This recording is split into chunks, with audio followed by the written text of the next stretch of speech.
Well, hey there. You're watching the Uber Goat. I'm Kevin. Welcome to my world. Buckle up, slap that like button wherever it is down there. Subscribe to my channel. You got to turn the phone sideways to see the subscribe button. And let's jump in.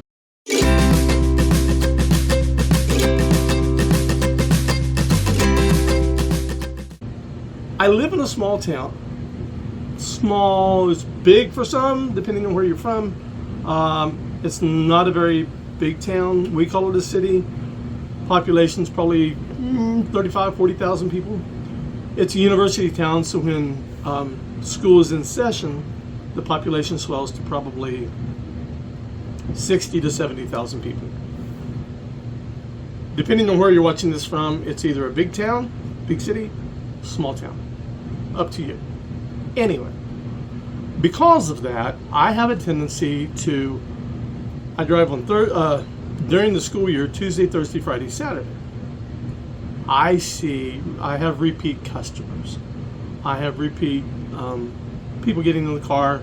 Hey, I remember you. Okay. And I actually tell people, follow me on TikTok and follow me on YouTube and watch my YouTube channel. My TikTok is the same, Uber Goat WP.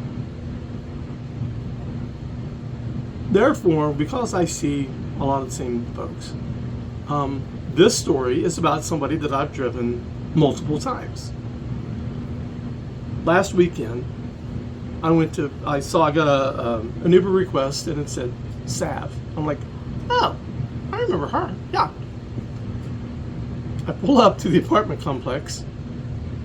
She's outside, and the sun's, it's evening time, but the sun's still out. And she walks over, I roll the window down, she says, oh, hey, how are you? I said, oh, good, how are you? It's going to be a minute. I got to get my cat. It got out. Okay. So, I'm already in park. I'm sitting there, and she's looking under the cars. Oh. This is not necessarily good because she's looking underneath the cars and she can't find the cat. Therefore, she's got to capture the cat. Okay? And there's a guy trying to help her. And they're looking under the cars and take the seatbelt off, get out of the car, walk around. I said, where do you think the cat? I think it might be under my car, but she's looking under all the other cars and which car is yours? This one. And I get down on the ground and look under, and I'm at the back of the car. Oh yeah, there's cat. Oh, great. So she gets in on the ground on one side. He gets on the ground on the other side. I'm in the back of the car. And we're trying to get this cat. The cat is in the very center of the car. Nobody can reach this silly, silly cat. And the cat doesn't want to go to anybody. Well, this isn't good. Well, I'm going to keep it from coming out the back because the cat doesn't know me. The cat's going to be afraid of me. At least that's my thought. She goes back in, gets a toy. It's one of those fishing pole like stick things with a string and some kind of a rubber toy or something at the end. So she's under there wiggling the toy. Cat's not even interested. And kind of leans away from her and the toy enough for him to barely touch the cat. Cat gets up, starts to run towards the back, sees me, and is like, ooh, no, don't know this guy. Turns and runs towards the front of the car where there is no one. Thank goodness the guy had enough time when the cat started running away from me. He was able to get around in the front, and the cat stops near a tire and starts inching back. And as it's inching back away from him, she's able to grab the cat, pulls it out, is apologizing to the cat. I'm sorry, I'm sorry, I'm sorry. Takes the cat and puts it in. All is done, right? Right, okay. They get in the car. How have you been? Good. How have you? How have you been? Great. And like I say, I've driven her before. And she said, do you remember about 3 years ago when you took me to the ER? And I'm thinking, oh yeah. So I have taken people to the ER, not just her. Oh yeah. Yeah. She said, that's when I busted my chin. I'm like, oh, yes. I definitely remember that. Yes, I do. Yes. And in my mind, it was just a couple of years ago, but it happened to her. It was 3 years ago. And I don't know. I lose track of time. So it was 3 years ago. So this is a two-parter. The cat story was one. The other story about Sav, I go to pick her up 3 years ago, or about 3 years ago.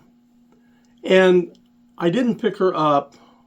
You know, most people in her age group probably have been out to a bar or out dancing or shooting pool or out and about. They had been out and about, her and her friend. But when the two girls got in the car 3 years ago, Sav was holding her hand like this. And she had, I don't remember if she had a rag, paper towels. I can't remember what she had. But she's holding her chin. I swipe to start, and it says ER. Oh, okay. We're going to go, and I'm going to get you there as fast as we can. Thank you. I appreciate it. Are you in pain? A little bit, not too bad. No, I'll be all right. Well, and I can see she's been bleeding because the rag or paper towels or whatever, the blood has come through.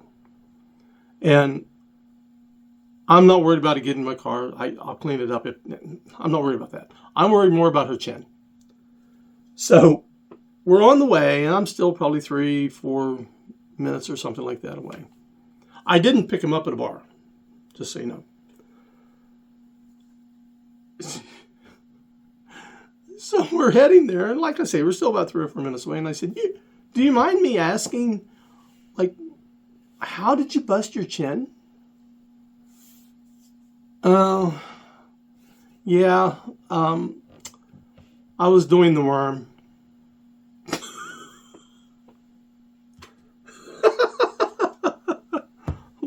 The worm?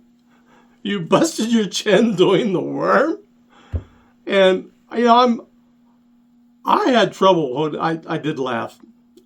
I shouldn't have laughed because she was hurt, but I had to laugh because she was doing the worm. And okay, that's odd, but okay. Yeah, we were dancing. I got down to do the worm, and the floor was a little wet, and my hand slipped, and my chin hit the ground, and I busted my chin.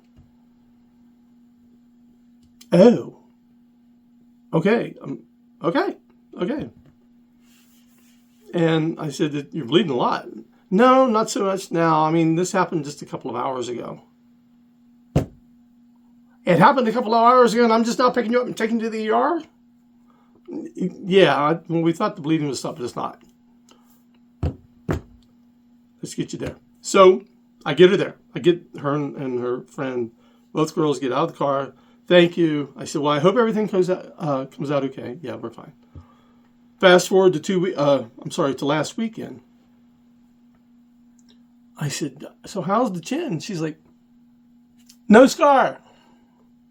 That's fantastic. No scar. Yeah, they ended up putting a few stitches in, but it healed and no scar now. Wow. Well, that's great. Got her in. They did the work. No scar. That's the best part, I think. Yeah, that's probably the best part. I pull up to where I'm going to drop them off. They start to get out of the car, and she says, and the guy was, when we first said ER, he's like, you went to the ER? He took you, to the ER? Oh yeah, I busted my chin doing the worm. Doing the worm? I'm thinking, oh boy. That was all that was said. they go to get out of the car, and she said, well, maybe, we'll be Ubering back. Maybe I'll be lucky enough to see you again. And I said, hope so. As they're getting out of the car, I said, wait, don't do the worm tonight. Her response was, oh, man, look what happened last time you did it. She didn't say anything. I got to get out of the car. Which tells me I think she's done the worm since then. That would be my guess. Moral of the story, if there is one. I'm not going to say don't do the worm. Don't do the worm on a slick floor. You never know why it's slick. It could be water off of people's shoes. It could be beer that's been spilled on the floor. It could be a number of things. Alcohol, whatever it might be. Don't do the worm on a dirty floor. So, Sav, I'm telling you now, don't do it. Don't do it. Okay. Thank you all for watching. I appreciate you. Stay safe out there.